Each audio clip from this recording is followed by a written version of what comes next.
Alright, now that this input shaft is completely disassembled, it's time to start reassembling all the components onto the new single piece shaft. And so that's it. Let's begin. So the first thing you need to install is the third gear needle roller bearings. We literally just took them off. So and with all this stuff, just make sure it stays clean. You just really don't want to have to deal with any kind of debris or anything.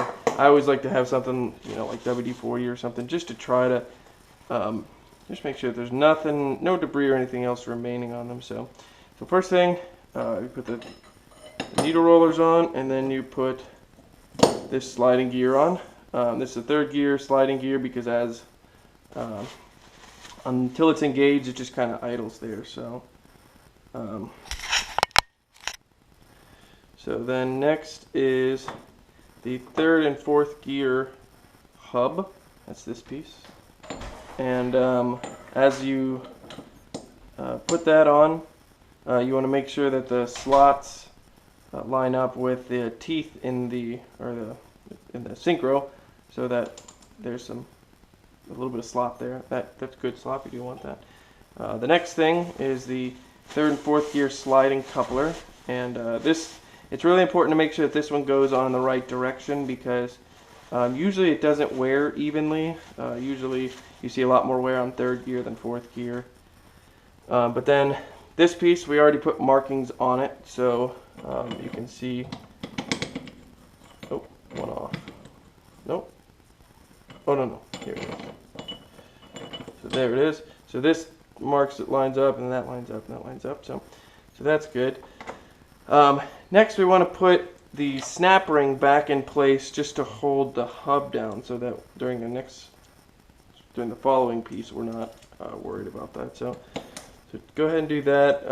Like I said, I like using a new snap ring like this. There's really no reason why you can't. And just when you do, just make sure that the pieces these guys where your grooves go are away from where your springs go. So the next thing you have to put in are your 3 little compression springs. They're folded spring steel.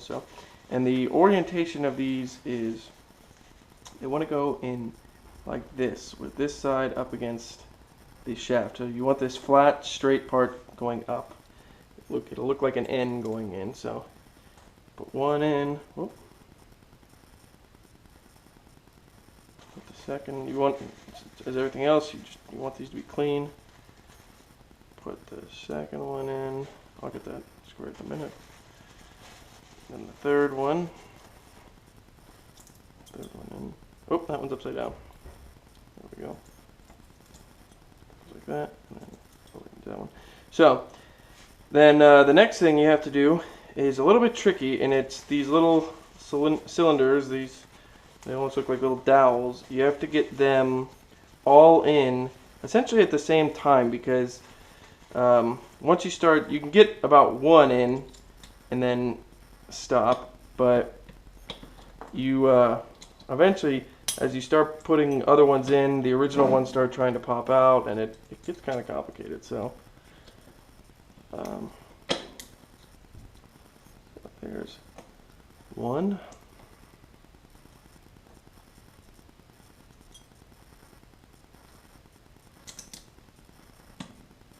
There's 2.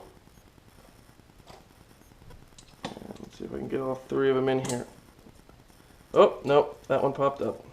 So it was close, but might be able to just take this whole thing. There it is. Popped it right in there. So you can see all these are installed now, and you just really don't want anything to touch them at this point. And then to hold those down, this splined washer goes back in, and I'm going to just wipe it, which is going to take the mark off, but we know that this side goes up, so that goes on. Next thing is the 4th gear needle bearings. I had these in here, so let's try to do something. Always have a good supply of paper towels on hand. Put one there. This one here. And then the fourth gear synchro goes on, and you want to make sure that that is aligned with the springs also. And then lastly, fourth gear goes on. And then at this point, you can actually check to make sure that this is shifting properly, and just hold fourth gear down so that you don't allow the whole thing to pop up. But essentially, that's it in fourth gear, that's it in third gear. Nothing's trying to pop out, nothing's out of alignment. You know, you're good. So, next thing is to put this thrust washer on. Like everything else, you want it to be clean.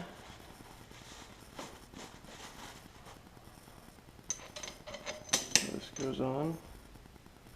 And this can be kind of a challenge because you got to get it really straight and lined up. You can use a hammer to try to go around it. Now, one thing you can do to help get these on is you can actually heat them up a little bit. I have seen that be pretty effective. And actually, I'm going to probably do that just a little bit. You don't want to heat it up too much because you can end up hardening it, but I'm just going to try to heat this ever so slightly enough, just to expand it so that it'll much more easily drop into place.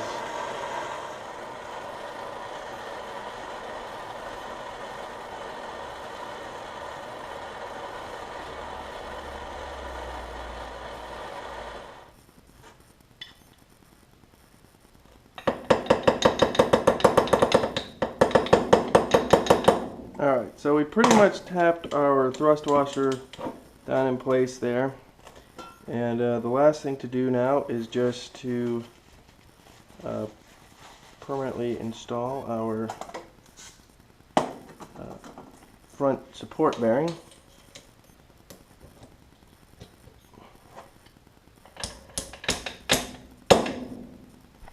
And that went pretty well. And then we install the snap ring that holds them both in place. Hold it all in place. So.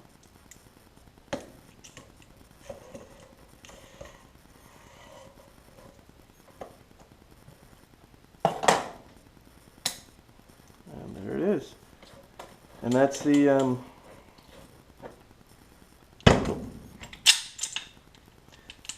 the third and fourth gear side assembled.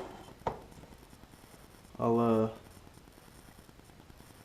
let's see, the nose lip seal will go back on, and then the last thing is to install this a double angular thrust bearing onto the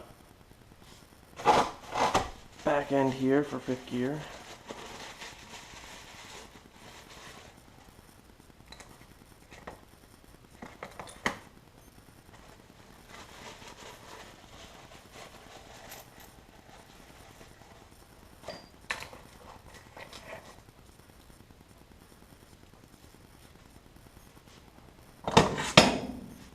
So for this, just need to get it square. And then for this, if you're lucky, you might actually have like a deep socket or something that is deep enough for you to just get that going for you. So this is an O2 sensor socket that I have, and it just happens to be wide enough and deep enough for me to install that with it. So I think there's actually a little bit more depth there.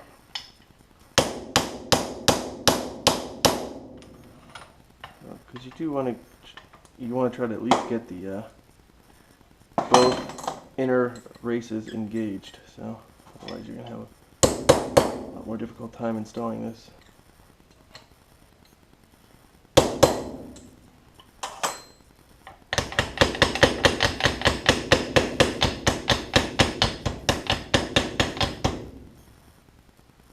Just got a little bit more to go. This This may seem crude, but it's actually pretty effective. Whoop.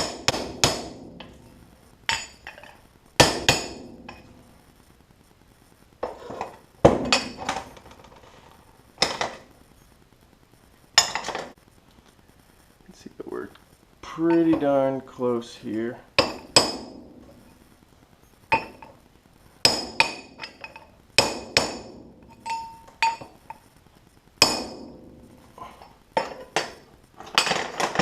And that's it.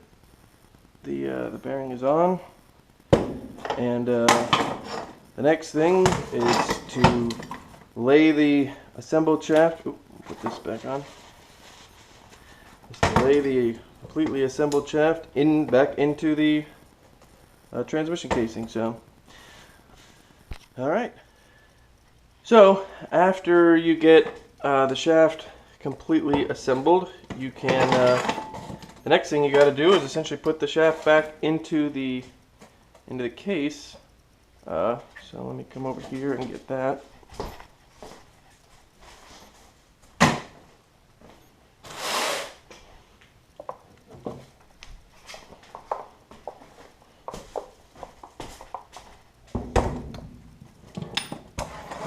There's that. Give the line. Actually, the output shaft has to be the last shaft to go in. So take the output shaft back out.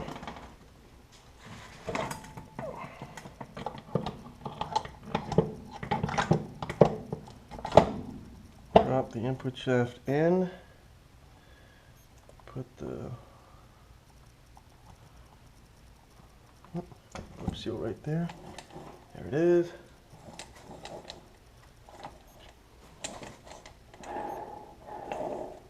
You'll notice that those can spin freely, which is what you want. Use third gear and fourth gear to be able to idle. And then lastly, put your output shaft back in, and there we go. Sorry, those didn't look quite like they were aligned. And then you're going to want to put your case back together. You can either put your case back together and then put your fifth gear on, or, well, no, it's usually best to put your case back together and then put your fifth gear back on, because you need to be able to access all of these nuts. So the next video will be the process of resealing this case with Permatex anaerobic sealant, which is what you want to use to seal these cases, and then we get it all back together. So put that back there. That's the large thrust washer for fifth gear. That goes there. But so that's it for the input shaft reassembly. Let me know if you have any questions. Thanks.